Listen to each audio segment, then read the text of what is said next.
All right. Well, thanks for joining us, everyone. Good morning to you all. We really appreciate you taking the time to join us for today's webinar, Don't Sweat Menopause, How to Improve Care for Women. I'm Katie Shubert. I'm President and CEO of the Society for Women's Health Research. SWHR is the thought leader in promoting research on biological sex differences in disease and improving women's health through science, policy, and education. We're really pleased today to have three distinguished panelists joining us: patient advocate and founder of the Black Girl's Guide to Surviving Menopause, Omishade Bernie Scott; professor of psychiatry, psychology, and obstetrics and gynecology, Dr. Pauline Mackey from the University of Illinois at Chicago; and Lisa Satterfield, Senior Director of Health Economics and Practice Management at the American College of Obstetricians and Gynecologists. We so appreciate you, the three of you, taking the time today to present to our group. And I'd also like to thank the sponsors of today's virtual public forum, Astellas, Amgen, and Roche. We invite all of our participants to use the Q&A box to ask questions that you can see at the bottom of your screen. I'll be moderating the discussion in the latter portion of the event, and we'll be looking to that box for questions and comments that arise and sort of common themes that come up. We're also live tweeting the event. So if you are also tweeting today, we are using the hashtag SWHR Talks Menopause. Menopause is a life stage that approximately 6,000 women in America will enter as each day goes by. It's a natural biological process characterized by the depletion of the body's production of ovarian hormones, marking the end of menstruation and fertility. And while this transition typically begins to occur when women are in their 40s and their 50s, some can experience menopause earlier in life, especially after undergoing a surgery that may remove the ovaries, like an oophorectomy or a hysterectomy. And during this time in a woman's life, the shift in hormonal balance can cause a variety of symptoms that affect blood flow, body temperature, urinary, and genital function. Women have an increased risk of other health conditions following this time as well, such as cardiovascular disease, cognitive decline, osteoporosis, skin issues, and insomnia. And there's no standard duration of symptoms or menopause experience. And for some, these challenges can drastically affect quality of life. For many, managing the transition requires both medical and behavioral strategies. And we're here today to increase awareness about this health topic and really talk about education, lifestyle, treatment options, and policy implications that can guide our individual and collective strategies to improve quality of life for people at this stage of life. We're going to kick off this conversation today with Omishade Bernie Scott, who is going to share her own menopause transition story, as well as provide insight to the diversity of experiences that she's encountered through her work. Thanks, Katie. And thank you so much to the Society for Women's Health and Research for inviting me to be a part of this conversation. I started becoming more curious about menopause as a perimenopausal woman. I know I was experiencing perimenopause in my late 30s. I had my last child when I was 41. And so a lot of my own personal journey has led me to a place where I was like, I want to have conversations with more people who look like me, who might have similar experiences that I have had. I'm 53, I'll be 54 in April, and to really kind of dig deep into a dialogue that's accessible to folks. So a couple of years ago, 18 months ago specifically, I started a multimedia project called The Black Girl's Guide to Surviving Menopause. And I was like, how are we going to tell each other our stories? What does that look like?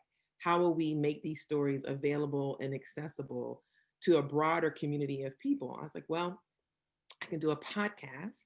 I've never done a podcast before. So we launched the podcast in the spring of 2019. At this point, we've had about 13,000 people download or stream the podcast on Spotify or Apple, wherever people listen to podcasts. And it's been a really cool experience to interview people who are willing to share their stories with me, specifically about their menopause journey, but also about their lives. We've also hosted in-person conversations prior to the pandemic that were specifically and intentionally intergenerational. We did those in person. We did one in DC. We did a couple here in North Carolina. We did one in Naivasha, Kenya, as a part of a Feminist Republic conference on healing justice. It's fantastic conversations. And then we moved those conversations to an online virtual space during the pandemic last year. So we've probably had conversations with over about 500 folks in an intentionally intergenerational way around a variety of topics. And then this last fall, we decided to put out a zine. And the zine is called Messages from the Menopausal Multiverse. And it's like, okay, we're just going to keep taking this conversation and just stretching it as far as we can in very creative and intentional ways to make sure that people know there is a conversation to be had and folk are really interested in having this conversation. I also want to be very clear that the Black Girl's Guide to Surviving Menopause is available and accessible to anybody who wants to listen to the podcast. But we also unapologetically center the voices and the lived experiences of Black women, Black femmes, and gender non-binary people. And we feel like that's a really important distinction of our work. And it's also really important for folks to know that that's our focus and that's our audience. Part of our work is absolutely undergirded and grounded in a reproductive justice framework, which is work that I have done previously and still are doing as in a consultant way.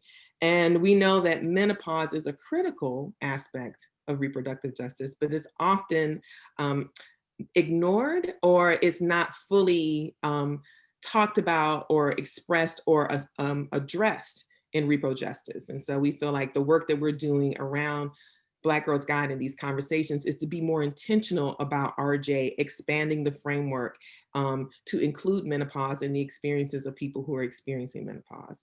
So what are people talking to me about? What are they saying? I think that's really important for y'all to know.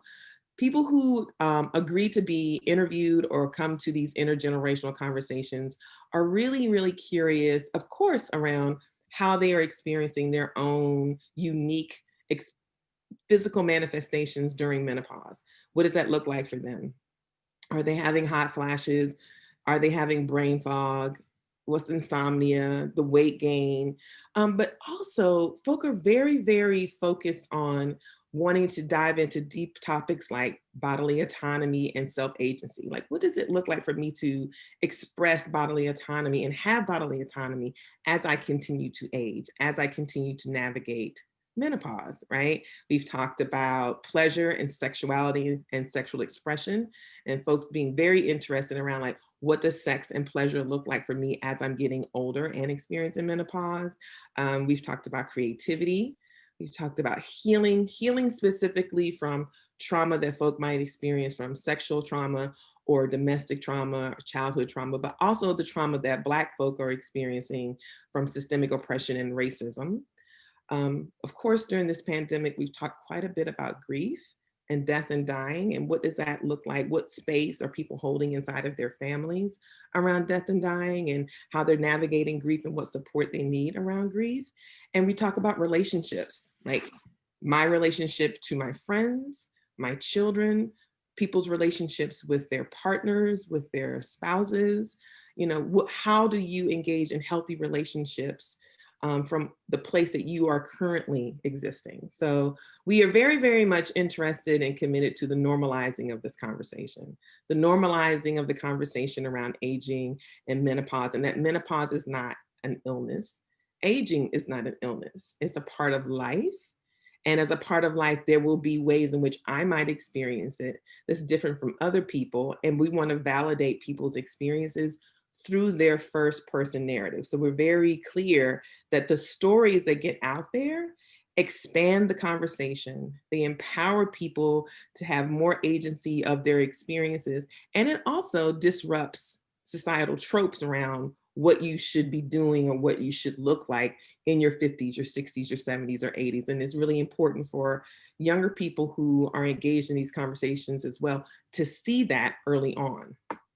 So I saw a statistic, I think day before yesterday, that in about 4 years, there will be 1 billion people around the world who are experiencing menopause. I don't know if that statistic is accurate, but that's a statistic that I just saw. And if we know that is the case, 1 billion people all around the world who will be experiencing menopause, then it seems to me we should get a little bit better, and I'm being facetious, we should get a lot better at seeing the whole person, right?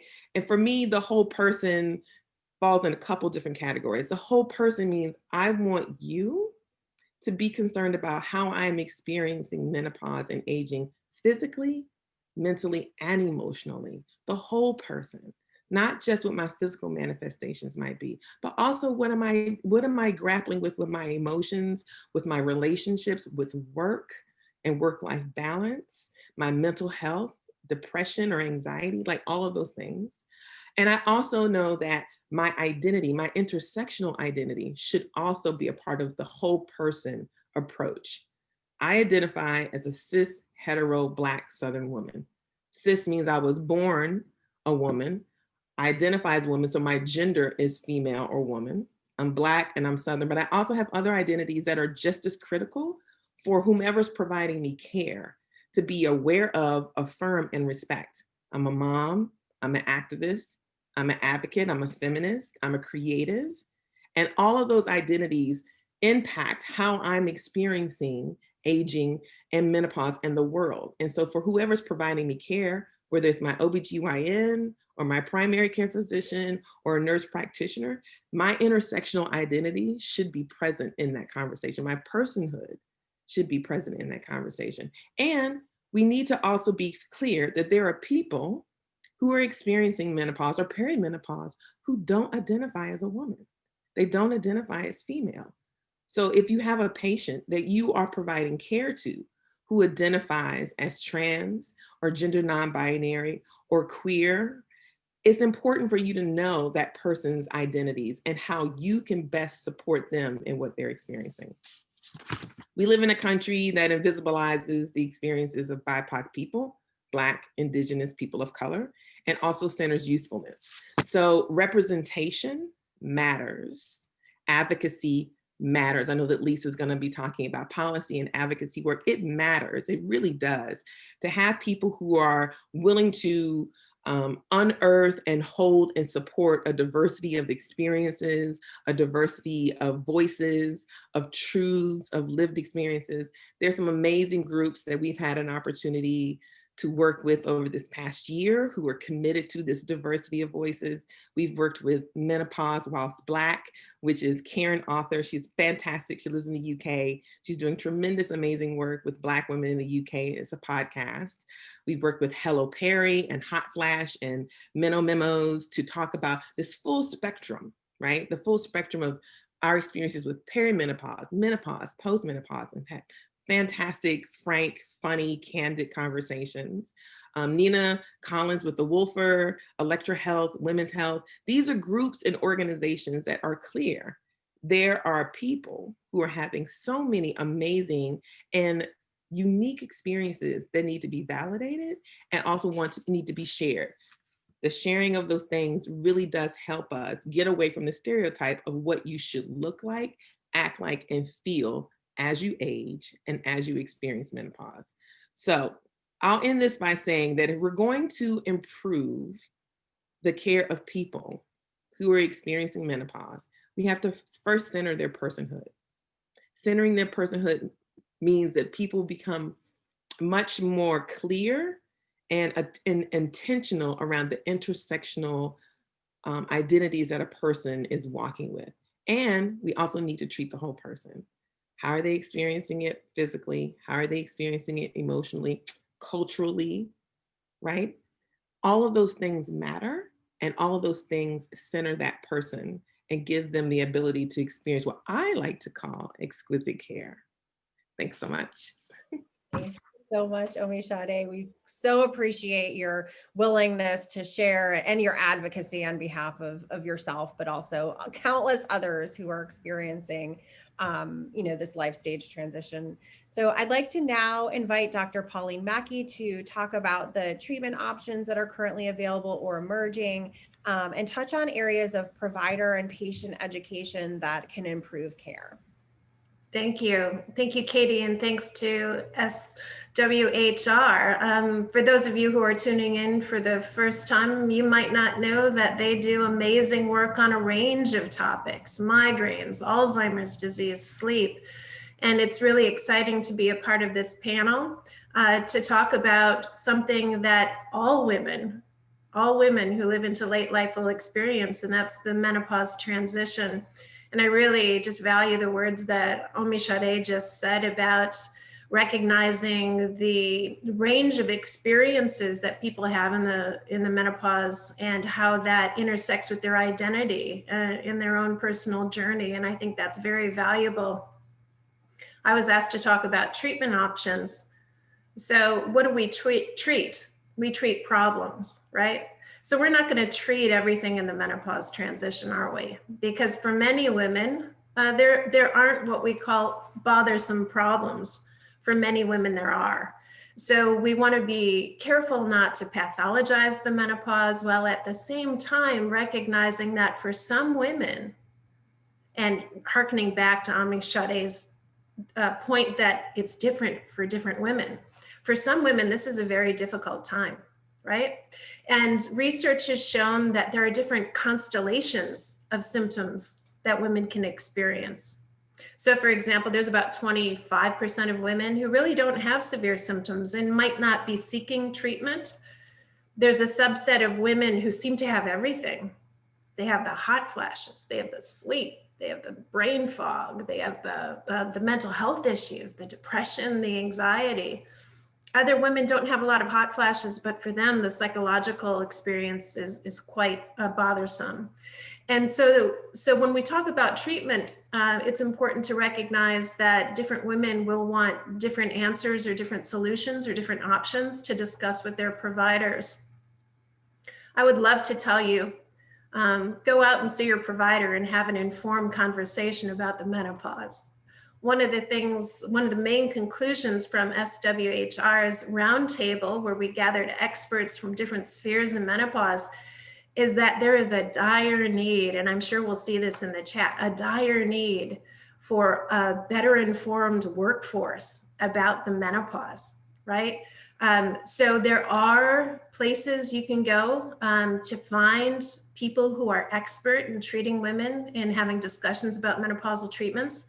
The North American Menopause Society, menopause.org, the nation's largest and most effective nonprofit organization dedicated to conveying to practitioners and women information about the menopause. You can go to their website, menopause.org, go to find a provider, type in your zip code, and you will find people who are a NAM certified menopause practitioner. The fact is, we just don't have enough people with that expertise. And indeed, we've lost a generation of providers. So what does that mean? That means women need information. They need resources like this one from SWHR and from menopause.org to start the conversation with their provider about what treatment options are available to them. So let's talk about treatment options. So the most common symptom of the menopause is vasomotor symptoms. That's the fancy word for hot flashes. And when we have hot flashes at night and our sheets are soaked and we're sweating, that's called a night sweat, okay? And those night sweats trickle into what? Awakenings. So research has shown that 75% of these nighttime hot flashes are associated with awakenings. So treating hot flashes not only treats the hot flashes, which some women find embarrassing, some women find bothersome, but it also treats those hot flashes that women experience during sleep.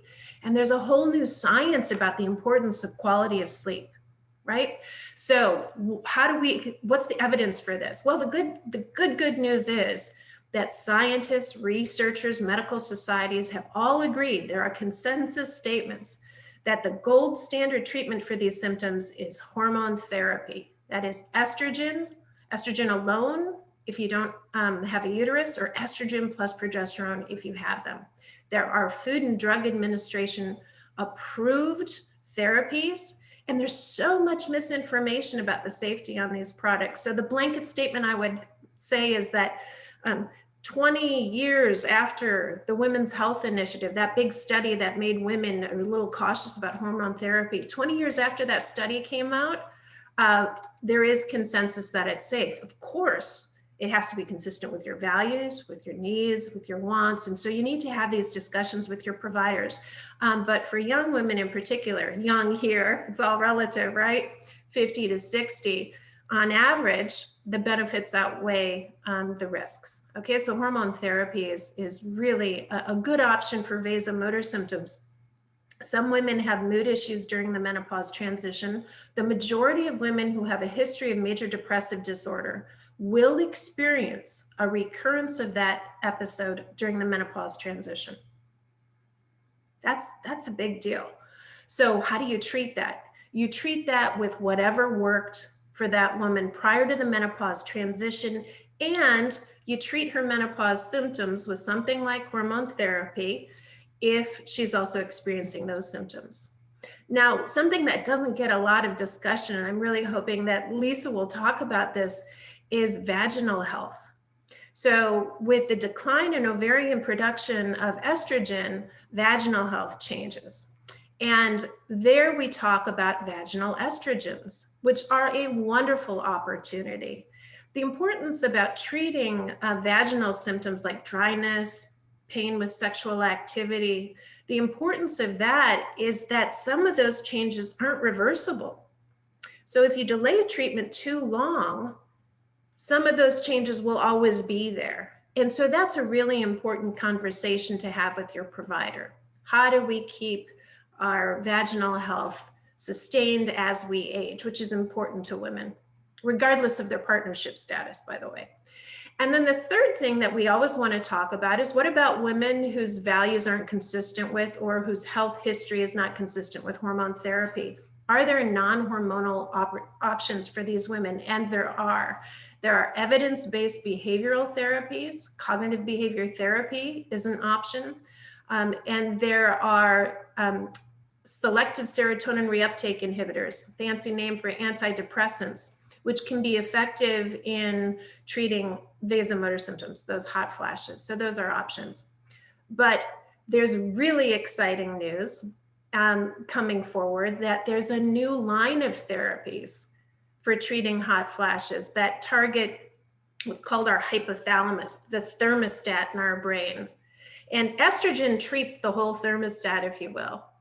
These new therapies go into the workings of that thermostat and hit a very selective target called a candy neuron. And that new treatment leads to a very rapid dissipation, a decrease in vasomotor symptoms. And that's going to be a new treatment option. We expect that to be coming forward from a variety of different companies. And so the good news is that we have safe evidence-based treatments that are hormonal. We have safe that are non-hormonal. Women have the option of vaginal estrogens, and there are new treatments online that will be available to women. And we need to advocate for a new and better informed workforce so that women can have conversations with their providers about these options. Thanks. Thank you so much. We really appreciate that. And we're getting some questions in here as well. So I'm watching them, I'm seeing them, and we will get to them once we move into the Q&A portion. Right now, I'd like to ask Lisa Satterfield to pop on and talk about the policy space surrounding menopause, particularly on the access and sort of healthcare implementation side of things. Thanks for joining us. Thanks for having me, Katie. I'm just so honored to be a part of this wonderful discussion. And I've taken so much away personally myself. When I started having symptoms of menopause in my late 30s, I was diagnosed with a panic disorder. So when it was really hot flashes in the daytime. So this is really an important topic for us to have. And like this has been said over and over again, it's something that should be normalized in our culture to talk about, including in the advocacy space. So our health policies in America are a little antiquated, quite frankly. Our health policies look at what's medically necessary. And everything that comes into play, the first question is this a medical necessity for a patient? And we haven't recognized as a country that sexual health is medically necessary. It's not seen that way. So we don't have policies that cover vaginal estrogen or treatments that are thought to be for sexual health for women. So there's a lot of work to do in this particular area, particularly in the federal arena with the Centers for Medicare and Medicaid Services. And while there are private payers that cover several treatments, including estrogen, the cost of the vaginal estrogen, as many of you may know, is just out the atmosphere. It's very difficult, even for those women in private in commercial payment insurance, to get the vaginal estrogen. It's even more difficult for women in Medicaid programs, beneficiaries of Medicaid. And what we know about Medicaid is that there are more women than men that rely on Medicaid for their health coverage, that the percentage of women of color is higher in the Medicaid programs. So this is a racial equity issue as well. The ability to get medications and prescriptions for sexual health and frankly for women's health. So there's again a lot of work to be done in this area. Thankfully, we have researchers like Pauline and so many others that are producing the research and the evidence that then the advocates can use to move this forward. And one of the things that I hope to be working with SWHR in the near future is working with the US Preventive Task Force to update their guidance on the use of hormonal therapy. And as we've discussed in the panel earlier this week, this is really the bar that the government and many health plans use in order to cover these services. So they do have a position, but it's not an updated position, nor is it accurate for a majority of women in this country. So that's one of the things that as an organization for women and as a community, we all need to work on and join forces together to make sure that the guidance that is coming from the United States is consistent with the evidence base and the research. Once we get the guidance consistent, then we can go forward to our payers and make sure that these important treatments are covered for women of all payers, no matter who their payer is. No, thank you. I have one question for you before and I see questions coming in, so keep them coming, everybody.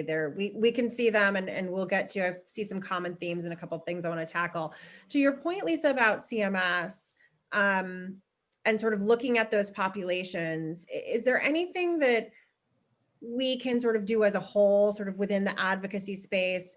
Is CMS looking, if they make a sort of coverage decision, is that something that then private payers look to, and sort of how do you sort of see the way that the dominoes may fall there, if that's a good phrase? Yeah, no, that's a great question, Katie. So yes, the short answer is yes.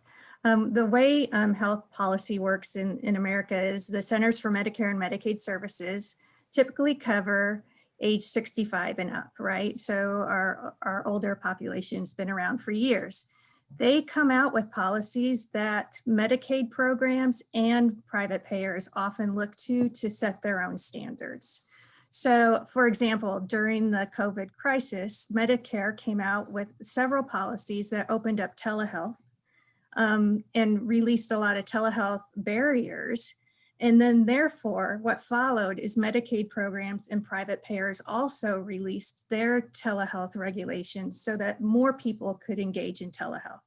So that's just one example. Now, some of what Medicare can and can't do is in the regulation, in statute, it's in the law.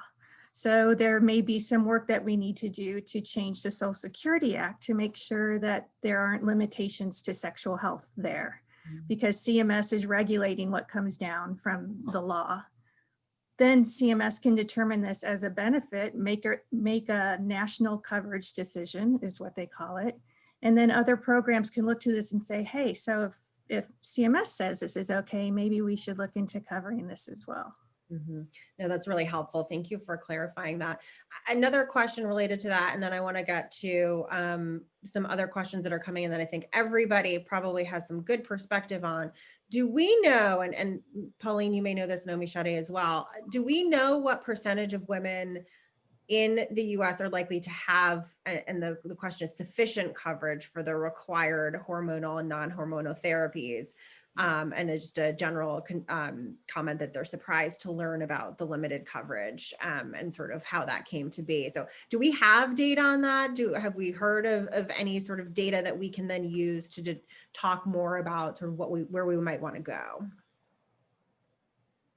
I'm not sure if we have exactly that data. We know that the drug formularies that the Medicaid programs use are pretty limited and do not include the vaginal estrogens. So we know that for sure.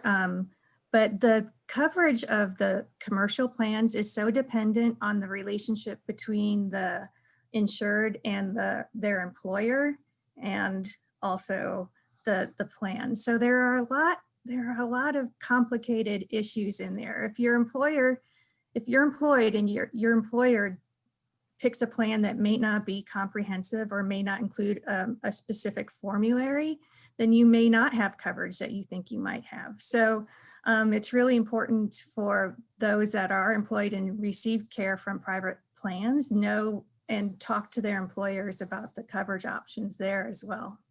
Okay, great. So there's a question here about depathologizing menopause and acknowledging it, not as a disease, as a life stage and something that's normal. And the question is really related to the use of these terms. And so when we talk about symptoms, does that actually have the opposite effect in some way, that we would want when we think about language? And I'm wondering if Omi Shade and Pauline, you have some thoughts on that particular question. Yeah, absolutely. And I know Pauline's got some good thoughts on it too.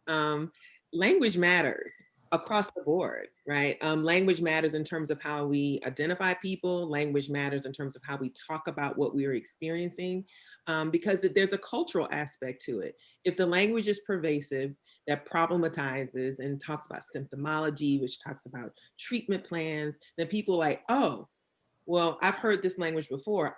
Clearly I'm sick. If I'm 50, if I'm 55, if I'm 60, I'm sick. And I need some kind of treatment to make me well, as opposed to you're actually having physical manifestations that need to be supported. And we have different options for what that support looks like. So it is a shift in language that also shifts a mindset. So when people start to experience it or don't, because like some folk don't. We've had this conversation about, the percentage of people who actually don't have any physical manifestations, but still deserve to be supported as they're aging, because we live in a youth-centric society. So I do think language matters. And I think that it's hard to shift that language. I think that there are folk who are educating providers, folk who are advocates, folk who do work in the community that are a part of the culture shift of language. And giving language that is more holistic, more well-rounded, and more conscientious around how, when you unpack the language of treatment or unpack the language of symptomology, there's a culture around sickness. And like, well, there's something wrong with you if you're an older person, and you need to be treated for that being an older person. So I'll leave it there and see what Pauline wants to add. Yeah, I think you've put it beautifully. I like to say that it's a woman's right to decide for herself whether what she's experiencing is normal or if it's a symptom. One of the concerns that I have is society telling women that her experiences, if bothersome, aren't real. So if a woman is very bothered by her depressive symptoms, very bothered by her anxiety, the idea that her experience is somehow negated because somebody else's experience isn't the same is equally as troublesome to me as a woman whose normal symptoms are pathologized. And so the only way that we can get women the answers they want or help them have the experience that they choose to have as they transition through the menopause is by letting them have their own voice. So I'll just let it at that. I think that's definitely a piece of the themes that we're hearing, right? And when we think about storytelling and having a normalizing the conversation, destigmatizing all of that.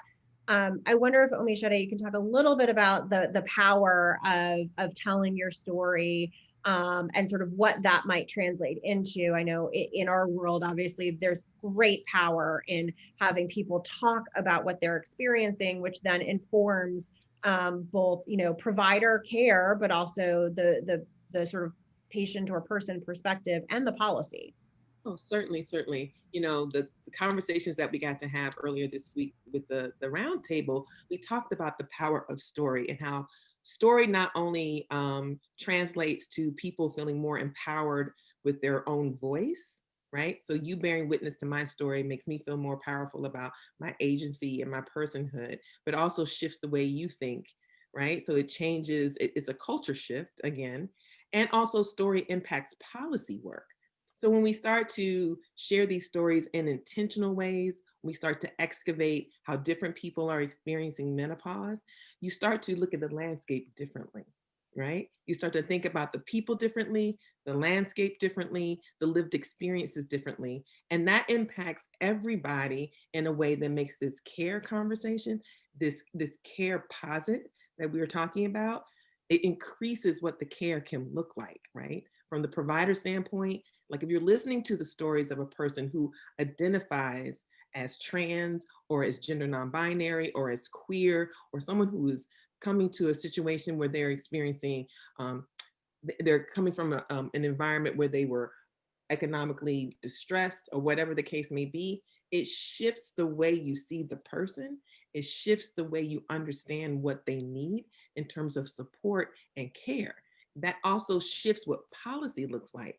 We see this has happened tremendously around maternal mortality rates in Black women because of stories.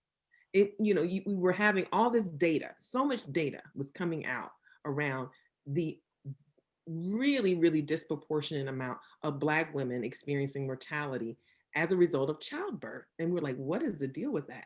But it was also the stories that were made public, intentionally made public, the campaigns that collected those stories and pushed those stories out that started to change policy and also have started to shift what patient care looks like.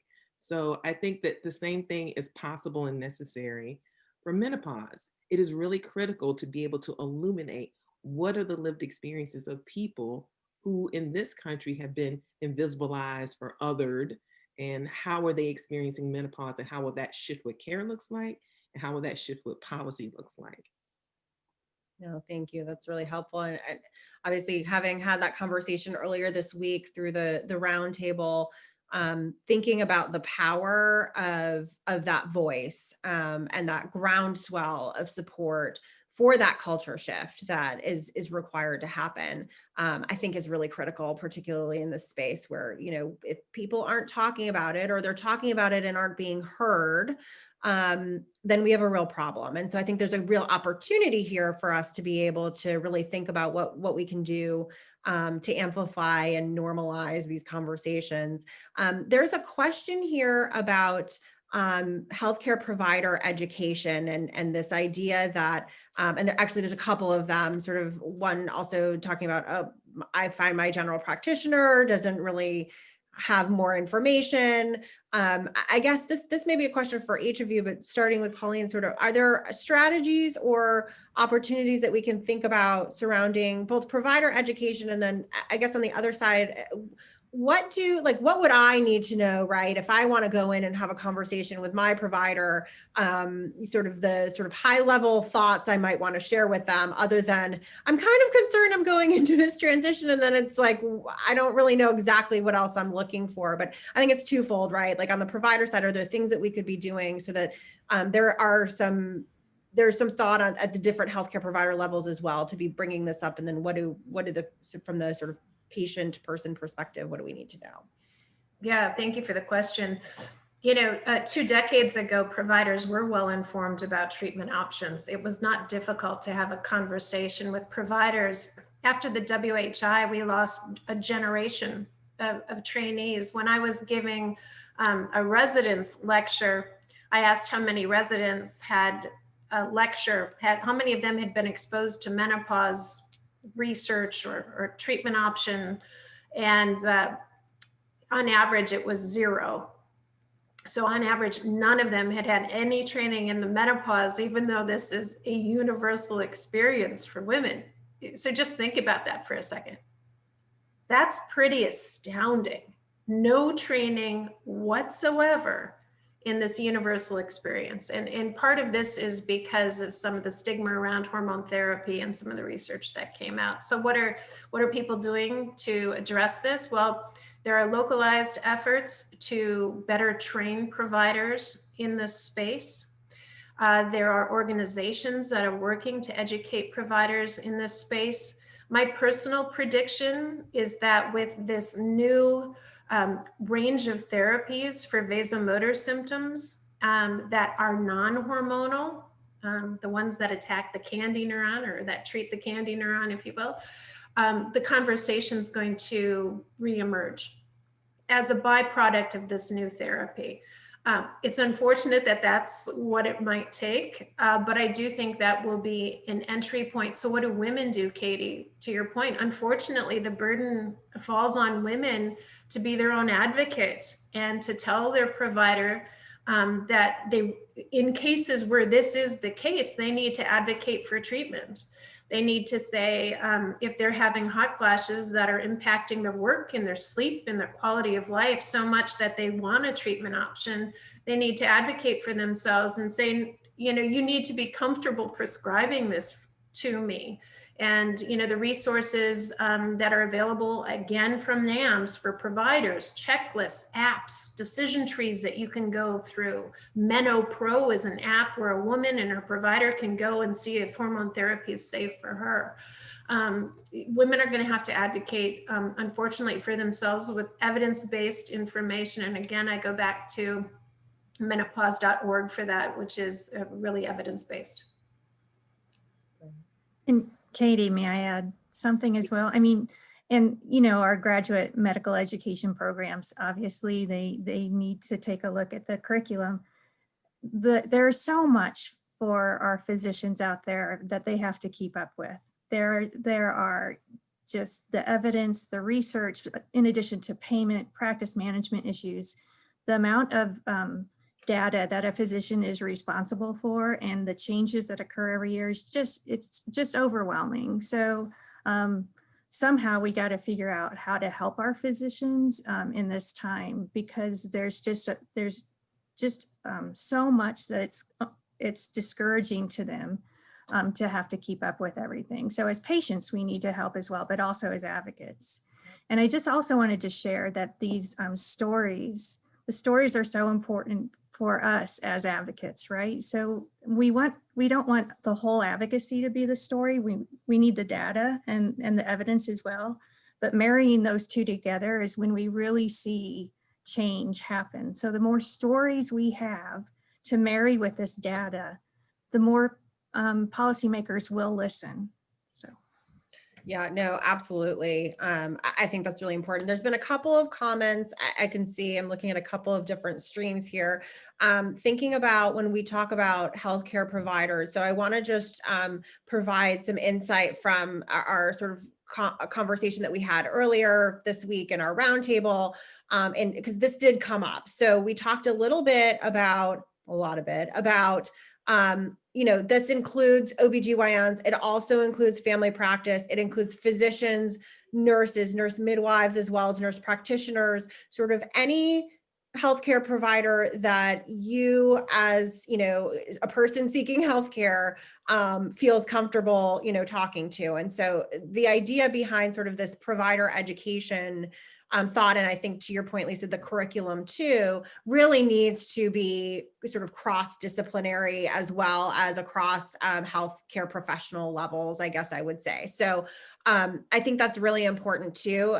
When you think about it from sort of how do you approach this conversation, sometimes you're not sure who to bring this up with, right? You may see several different people for your healthcare needs. And so just knowing that I think can be helpful as well. Let's see what other questions we have here. Oh, do we know? Oh, no, I already did that one.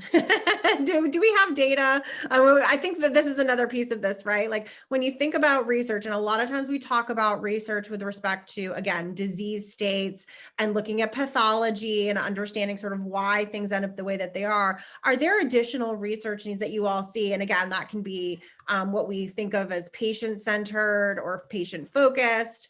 As well as sort of the areas of need within, basic or clinical research, areas that we can invest in to really look at some of these. And it could be related to treatments or therapies, or also just, again, public education and awareness as well. Any thoughts on that? So yeah, I think one of the benefits of the roundtable was identifying different areas of need in the research space. I think we have very good data on racial and ethnic differences in the menopause experience, hot flashes, how long they last, how severe they are, the timing of the onset of the menopause, really high quality data in that space. But we don't have really good data on unmet needs. So who is not being served in this space is a huge question. And I think that would be a priority, because we need to know from a policy perspective, given the information we hear from people's narratives, how do we, to use Lisa's word, marry those two spaces to make sure we identify from a data perspective whose needs aren't being met. I think there is a huge unmet need in vaginal estrogen use across the board, not just for everyone else. The other bit of information that I really do want to touch on is that after the Women's Health Initiative, women flocked to a kind of treatment called bioidentical compounded hormone therapy, which, unlike our prescription medicines, is not tested in rigorous research studies. And indeed, there's research to suggest it's harmful, that it can lead to endometrial cancer.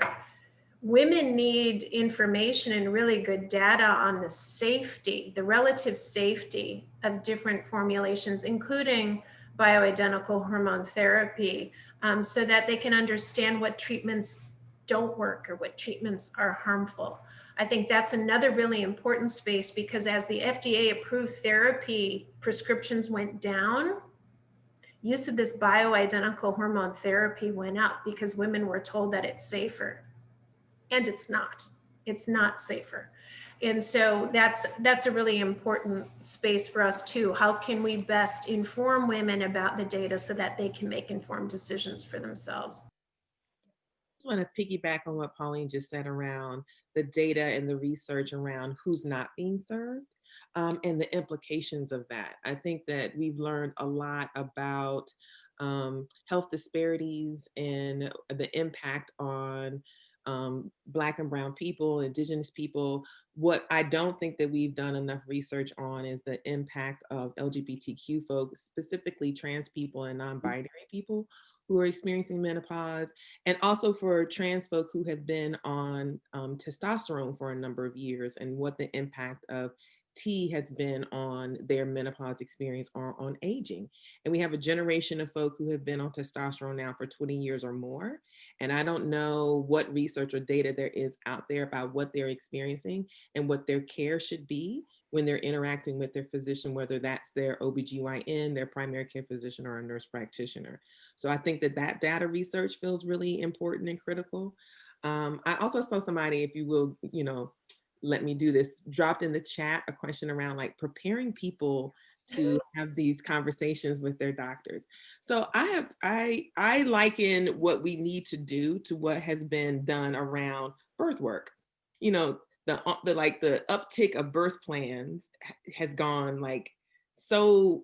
It's just amazing to me how much support now is available to folk around their birthing experiences, and also how much research, how much data, how much policy work has gone into birth work. I think the same type of energy and rigor needs to be put into preparing people for menopause, right? So when you have to go, and when you do go into a situation with your doctor, you're vetting that doctor, you're vetting this experience. You're able to talk about, this is what I need, this is what I'm experiencing. I also need to be able to understand from the person providing me care what their knowledge base is and what they're curious about. I interview my physicians. My physicians are not surprised by any of the questions I ask them because I've been in a relationship with them for a long time. So they know I'm going to come to the table and not only tell them what I'm experiencing and what I feel like I want to know how I can navigate it, but I'm also asking them questions like, what's your knowledge on this? What's your take on this? Have y'all done any training on this? Like, are we on the curve on this? Like, that's my kind of shape. But that's also my shape because I've been doing social justice work for 25 years. That is not everybody's shape. It's not. But everyone deserves support in being able to figure out how to speak up for themselves. That's, to me, is why I feel like menopause is one of the untapped areas of reproductive justice. Reproductive justice is a framework. People provide training. They do advocacy work. They do policy work. And I think that RJ is missing this deeper dive into menopause to provide that kind of support. And I'm really interested in figuring out ways to do that in a much better and intentional way. I love this idea of a plan so that you're empowered to be able to ask the right questions. There's nothing wrong with asking questions. At the end of the day, this is about what you need for you and your own health and well-being. And so I think that's really powerful. I have a couple of questions here I want to ask on, we touched on a little bit sort of the idea of sort of what we need to know about the workplace and whether there may need to be a conversation about that. There's a question about what role can employers take in helping women? Should they have a role? We see support during pregnancy and motherhood, but not sure of sort of the overarching support, if any, during this time of life. So I can take this one. Our colleagues in the United Kingdom have really done a superb job getting the word out about advocating. A woman should be able to advocate for her own menopause treatments. And in the workplace, there are actually posters. There are workplaces that have cooling rooms. There's training for women. It is destigmatized in many corporations that are in the United Kingdom. It's also front page on The Guardian and The Independent. It's destigmatized. They're doing a great job setting an example of what corporations can do to help destigmatize and normalize the menopause experience. There is evidence from research studies that a woman's work-related quality of life and her performance is greatly impacted by menopausal symptoms. Is that true for all women? Of course not. Of course not. But is it true for some women who night after night after night after night aren't sleeping well because they're waking up with hot flashes? Sure, it's true for them that their work quality is suffering. So we do a terrible job in the United States, but we have really good examples of how to do it better. Lisa or Omishade, anything on sort of the work side of things? No, I mean, I agree with Pauline 100%. And as women, I think we tend to self-deprecate a little bit and not stand up for ourselves. So we want to, be all and do all, and it's normal and it's okay that to have to step out of a meeting because of a hot flash or whatever it is. So I think absolutely. Teaching our next generations how to self-advocate, I think, is really important. And also having those conversations about the health plans and what's being covered. I think so many of us go into health plans not really even knowing what's covered. You know, we may look for the highlights, but we don't look for beyond the copays. So really knowing your health plan, I think, is also very important. Absolutely. You know, I would say that progress has been made and progress still needs to be made in terms of the full spectrum of a person's health and their work life, right? And so I keep bringing this back to pregnancy because I think about the work that has been done around maternity leave, family leave, things like that, people being able to breastfeed at work, and also how many organizations, how many workers cannot access that, right? So it depends on the work environment, it depends on the worker, it depends on the employer, and it depends on the advocacy that is not only focused on the middle of our society, but it's also focused on the folk who have least amount of access. And I think that also translates to menopause. When you think about the workplace experience and how people who might be perimenopausal or experiencing different physical manifestations, and how they also are experiencing work and how they're being treated at work. And as people are aging, what aging looks like in the workforce and in the workplace, depending on what sector you find yourself in and how workers are being treated. So it's not only your ability to work, your ability to know and access what healthcare looks like in your workplace, but it's also how the worker is being treated. And if they're being oppressed or being experiencing some kind of violence or trauma in the workplace as it relates to aging, as it relates to menopause, that's also a critical part of the conversation that we need to illuminate.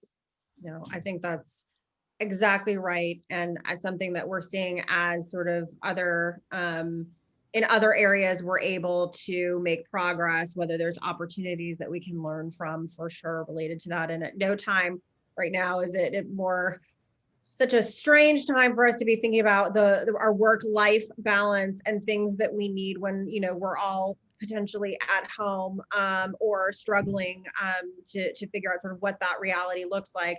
I know we have 2 minutes left and we could really talk about this all day, but I want to give you all one last opportunity to just sort of share some parting words. What's one thing you want folks to take away? There was a question I really wanted to get to on COVID and the pandemic, and it was the interesting twist.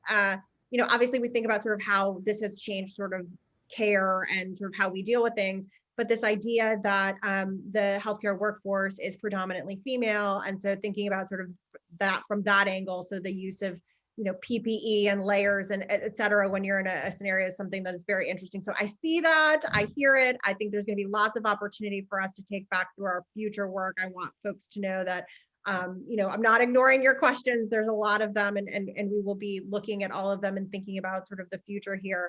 But let's do some sort of final parting words, and we'll start with Lisa, and then Omi Sade, and then Dr. Mackey. Thank you. So I guess my parting words would be know your health plan. And if you are having issues with coverage, there are ways to reach out. For example, the American College of Obstetricians and Gynecologists, we have a site where people can put in their issues with health plans, and we collect that data and see if there are trends. So that is at acogcoding.freshdesk.com, and it's open to physicians, but it's also open to the public. So we know what issues are being denied by the health plans, and then we can help advocate for some of that. So that would be my recommendations. Great. Yeah, I would say that you are the expert of your own story. You are actually the expert of your own story. It's really important for you to know that and believe that, and for that to be respected and affirmed.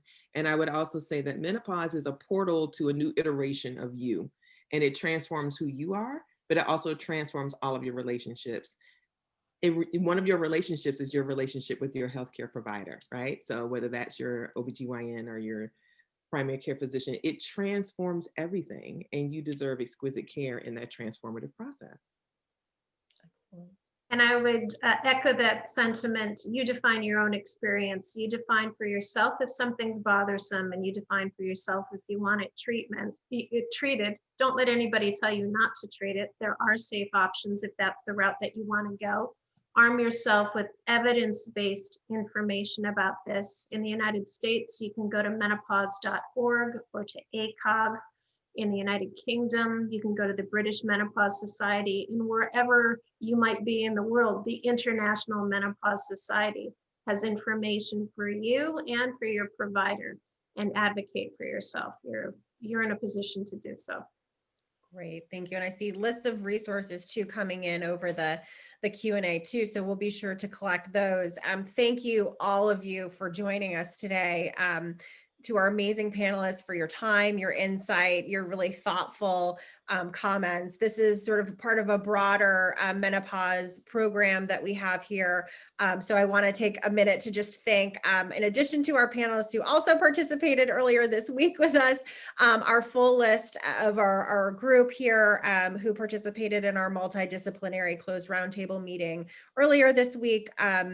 And we couldn't have invited everyone. I think that would have been another 3 days or more of conversation.